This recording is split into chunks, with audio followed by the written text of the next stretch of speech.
और मुख्यमंत्री में अब आपको सुनाते हैं बयान बवाली, यानी ऐसा बयान जिस पर बवाल मच गया है। कल पुनौरा धाम में मां जानकी मंदिर के शिलान्यास कार्यक्रम में चिराग पासवान की गैर मौजूदगी पर आरजेडी ने सवाल उठाए। वहीं पुनौरा धाम में से नीतीश कुमार के टीका नहीं लगाने पर शक्ति यादव ने सवाल खड़े किए हैं।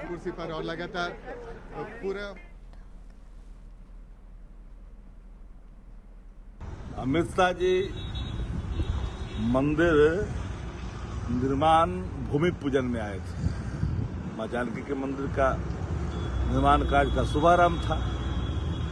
मुख्यमंत्री तो थे ही, भले ही उन्होंने टीका नहीं लगाया।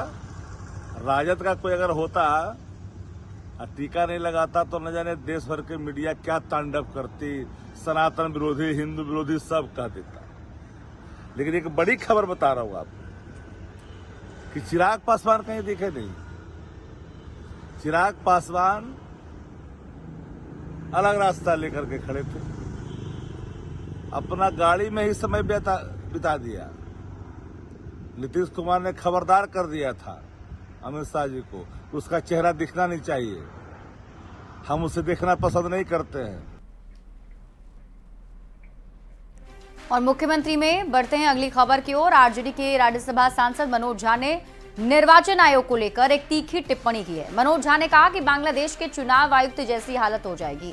इस पर बिहार की सियासत गर्मा गई है। सत्ता पक्ष ने पलटवार किया है, इस रिपोर्ट में देखिए।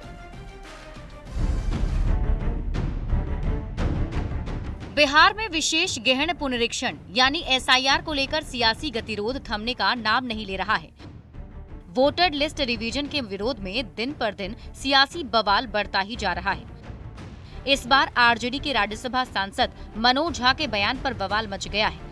शनिवार को राष्ट्रीय जनता दल के सांसद मनोज झा ने निर्वाचन आयोग के खिलाफ तीखी टिप्पणी की और नसीहत दी कि चुनाव आयोग को पहले के आयुक्तों को देखकर फैसला लेना चाहिए, वरना इनकी हालत बांग्लादेश के चुनाव आयुक्त की तरह हो सकती है।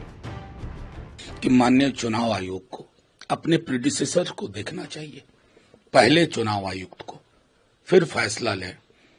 नहीं तो बांग्लादेश के चुनाव आयोग की जो हालत हुई थी उसी दिशा में चीजें जा रही हैं। दरअसल पिछले दिनों बांग्लादेश के 2 पूर्व मुख्य चुनाव आयुक्त को गिरफ्तार कर जेल में डाला गया था।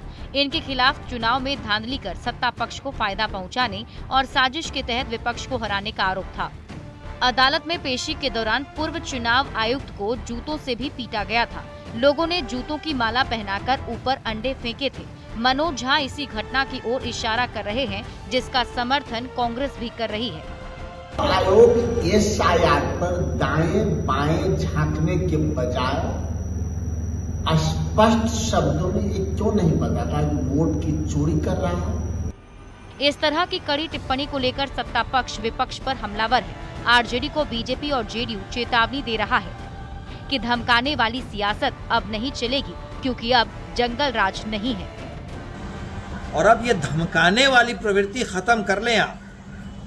अब यहाँ राजद की जंगल राज वाली सरकार नहीं है, यहाँ पे जनता की चुनी हुई भारतीय जनता पार्टी के सहयोगियों की एनडीए की सरकार है। वैसे जिनका 2-2 इपिक नंबर है मांगा था, लेकिन राजद सहित अन्य कोई दल के नेताओं ने इलेक्शन कमीशन को अभी तक कोई नाम नहीं सुझाया है। एसआईआर के विरोध को लेकर निर्वाचन आयोग ने भी टिप्पणी की।